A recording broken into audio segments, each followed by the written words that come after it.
Friends, Gujarati ફૂડીમાં તમારું સ્વાગત છે। આજે આપણે એક મહારાષ્ટ્રીયન રેસીપી બનાવવા જઈ રહ્યા છીએ, જેનું નામ છે વાલનો ભાત।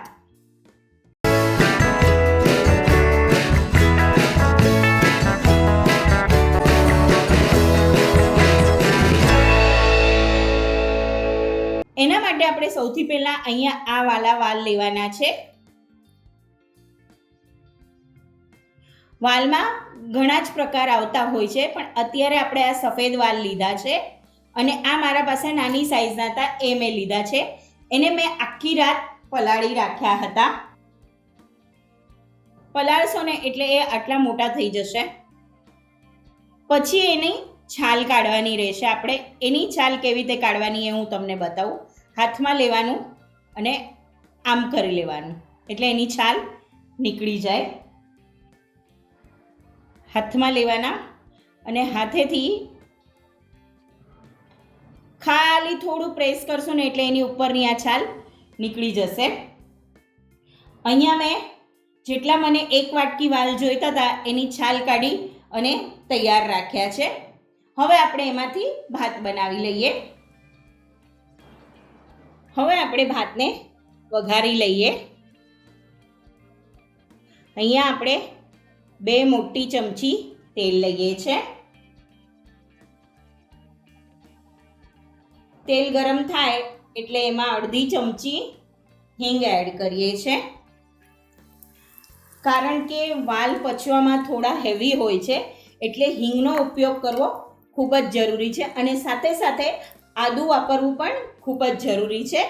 હવે અહીંયા આપણે 1 ચમચી આદું અને લસણ લઈએ છે, ખમણેલા લઈએ છે અને સાતળી લઈએ।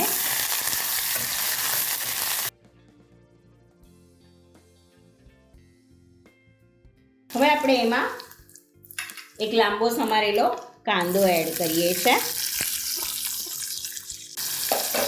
થોડું પાણી એડ કરીએ છે, 1 ચમચી જેટલું, જેથી કરીને આદુ લસણ વધારે બળી ન જાય।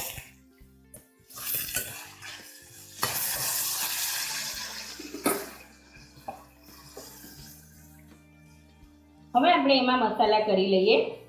મીઠું લઈએ છે સ્વાદ પ્રમાણે,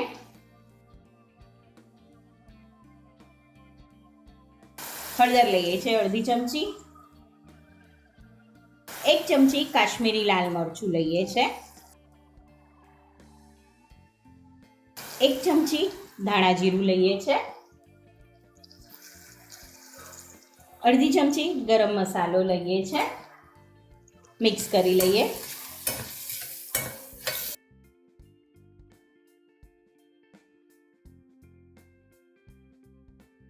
હવે એમાં આપણે જે વાલ છોલીને રાખ્યા હતા એ એડ કરીએ છે।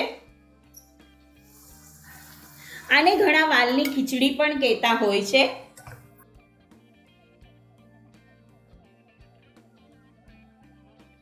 આ ખાવામાં ખૂબ જ ટેસ્ટી લાગે છે। એકવાર તમે બનાવશો ને તો ઘડી ઘડી બનાવશો। જો તમારા પાસે વાલ રેડી હશે ને તો આ ખીચડી 15 મિનિટમાં બની જશે। હવે આપણે એમાં 1 કપ પલાળેલા ચોખા એડ કરીએ છે। બાસમતી લીધા છે મેં અહીંયા। અને મરાઠીમાં ગોળ વાલાચા ભાત કહેવામાં આવે છે, એટલે આપણે એને ગુજરાતીમાં વાલનો ભાત કીધો છે અને ઘણા ખીચડી પણ કહે છે અને વાલની ખીચડી।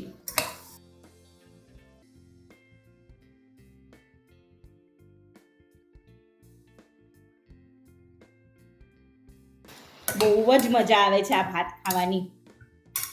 અમારા પાસે જો વાલ પલાળેલા હોય ને તો અમે તો તરત આ ભાત જ બનાવી નાખીએ જમવામાં।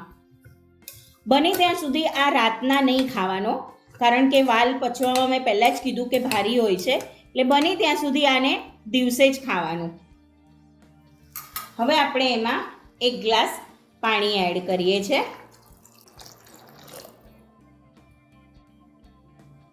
કુકર બંધ કરી અને 3 વિસલ કરી લઈએ છે।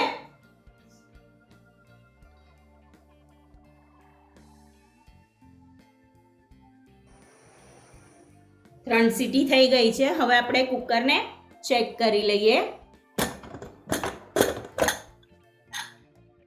યસ, એકદમ સરસ રાઈસ થઈ ગયો છે, છૂટો છૂટો એકદમ મસ્ત રાઈસ થઈ ગયો છે. નાવ સર્વિંગ ટાઈમ. ગરમા ગરમ વાલના ભાતને સર્વ કરીએ.